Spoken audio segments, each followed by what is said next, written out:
Hey, what's up, everybody? Welcome to this little discussion on one of my favorite all-time Disney shows.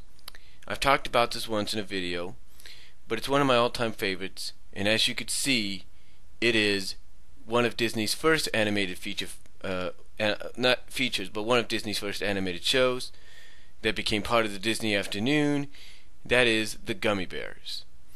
And I have to tell you, honestly, I have been a fan of this show for a long time, and I remember and I could tell you back in 2006, when it got released on the DVD, I was one of the first people to buy it from Walmart, and I just enjoyed it. I mean, it's got basically the DVD set that came out in 2006 only has the episodes from season 1 to season 3.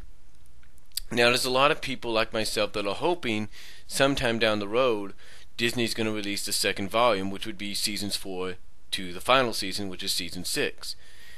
Gummi Bears, of course, set the standard when it came to Disney animation on television. Basically, they set the standard.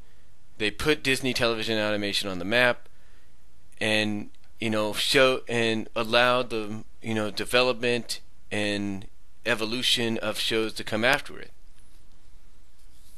Now, it debuted in 1985, originally on NBC. Now, the series, like I said, it debuted back then. And what happened was, when it debuted back in 1985, it debuted alongside another show. Well, actually, two other shows, which aired on different networks, from what I understand. Gummi Bears was on NBC. The other shows that debuted along with it were the Wuzzles, which debuted on CBS, and of course the New Adventures of Winnie the Pooh, which I believe debuted on ABC. Now, unfortunately, the Wuzzles did not succeed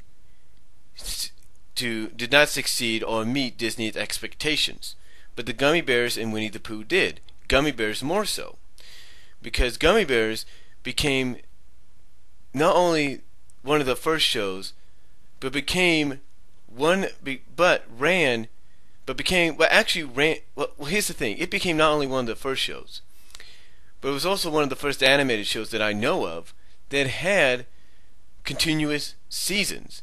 Yes, they had repeats during certain seasons from previous seasons, but throughout each season, they would have a new episode. Now, I don't know how many episodes they would make each season, but they would have a new one. They would have a fair amount of new episodes. And they ran for 6 years. I mean, even when they moved back in, I believe it was 88, 89, when they moved from NBC to ABC, as well as into syndication, they still produced new episodes. Even when they went fully into syndication, I think in the last season, they produced new episodes. And a lot of people liked it. A lot of people enjoyed it. And for me, I enjoyed it because here I was about the age of 6 years old when this show came out. And then you add 6 years later, and I'm about almost going on 12 years old, and the show has just finally ended. The series has finally come to an end. And to me, a lot of people have said this. A lot of animation historians, I believe, have said this. But they have all agreed that the Gummi Bears, Disney's Adventures of the Gummi Bears, is going to go down in history, and like I said earlier, as the series that put television animation, whether it's Disney or not, really on the map. And it really, I guess, caused a lot of animation studios, whether they were syndicated or not, whether they were small studios or not, to really up the game. I believe that's what happened, and that's exactly what occurred. Now, Gummi Bears also had some history to it as well, some very trivial history. You see, they were popular here in the US, but they were even more popular in the UK. Even to the point that a few cartoons, I believe New Beginning was one of them, and I can't think of the other one. I don't know if it was Faster Than a Speeding Tom or something. But these cartoons were not aired, but were shown in theaters as featurettes. You know how Warner Brothers and even Disney even today, would showcase 7-minute, maybe 30-minute cartoons as featurettes, right, before the main movie. Well, that's exactly what some of these episodes were. They were showcased in theaters in England as featurettes in theaters. So you can just imagine sitting in that theater, and you don't even know what the feature, and you're going to go see a movie, and you're going to sit in that theater, and whether you know it or not, all of a sudden here comes Gummi Bears up on the big screen. I mean, that would really blow your mind. Now, the Gummi Bears did, in fact, were, as far as I know, so far, television-wise. Now, well, there actually have been there have been others after it, that have followed after it, but were the first at the time, up until, I believe, Gargoyles, when they did the Goliath Chronicles, when they spun off into the Goliath Chronicles, were the only series up till Gargoyles, and then I think later Mighty Ducks, to end the series with a finale. Disney related, as far as I know, because they had a 2-part finale. Now, Mighty Ducks and Gargoyles, that came years after, only had a 1-episode finale. Gummi Bears had a 2-parter. In fact, it was the only miniseries that they did, and it was called King Ickthorn.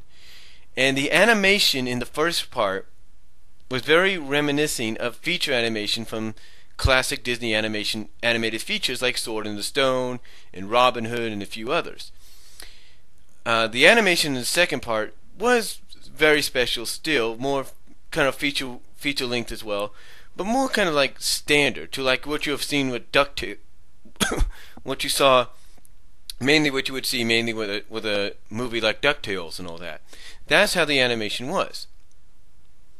And the story that for that series finale, King Ickthorn, the story for that was a tremendous writing. I mean, for 6 years, you had, for about 6 years, you had this main villain, Duke Ickthorn, always trying to take over Dunwyn, and if not, try to take over the world. Well, Disney writers, the writers of the show, finally came up with a story, which, if you know anything in animation or live-action series, where they have the villain finally come up with a plan that's so almost perfect and so foolproof almost that nothing can go wrong. And what happened basically is they had Duke Ickthorn leave the kingdom, leave his kingdom, leave the entire region, if you will, for about a year looking for this one special termite. And that would help him achieve, that would be the first step in helping him achieve his goal. Now this termite he would bring back and unsuspectedly to the Gummies sick on them. Because the Gummies, like Cubby, well, first of all, it's Cubby and Calvin. You know, first of all, they discover that Ickthorn's not there, right? So that's the first, so you know if you're watching this episode, you're thinking, oh yeah, they think that now, but just wait. And that's exactly what occurs. Duke Ickthorn comes back about a year later, and like I say, this termite on the Gummies destroys Gummy Glen from within, basically reduces it to rubble.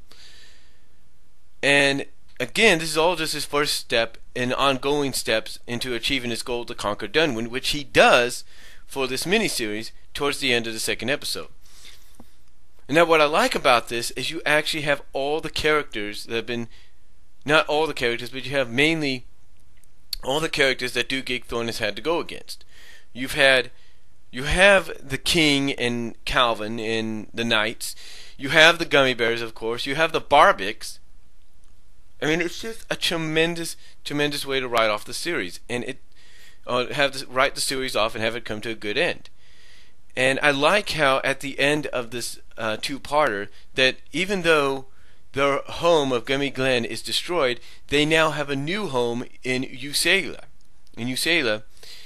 And what I like about that is there's a lot of there's a lot of fans out there that would draw fan art, write fan fiction stories that would take place right after King Ickthorn, right after the finale, and thus continue on the adventures of the Gummi Bears now in the new home of Usala.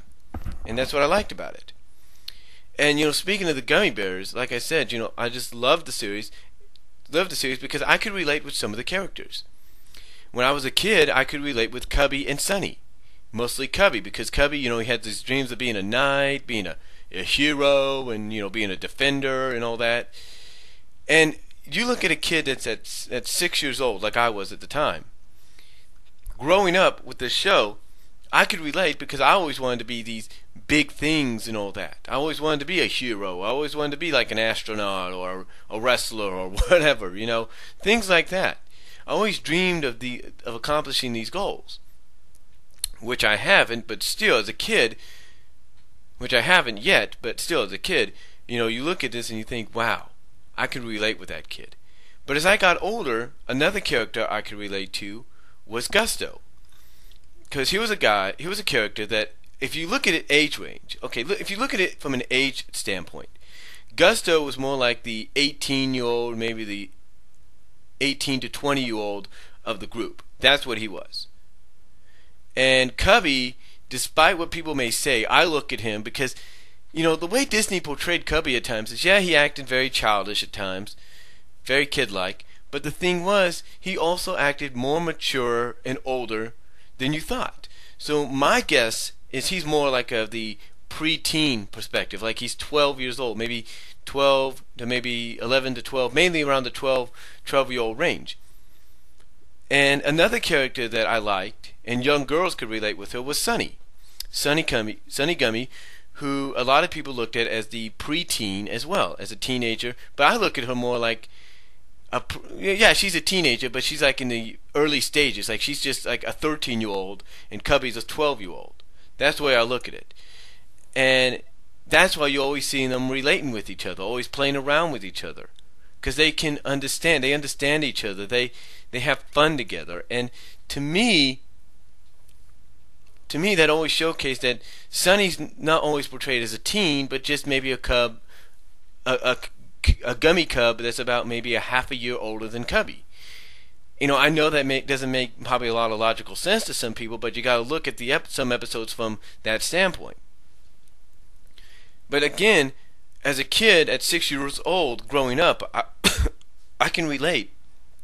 I could relate with Cubby in many ways, but as I got older, I can relate with Gusto, because he's a guy that's laid back, loves to do what he does, wants to have his own space, so he lives in this, I guess you could say, this cavern or this cave alongside a waterfall, and where he could do his artwork and everything, where he lives. It's sort of like a studio.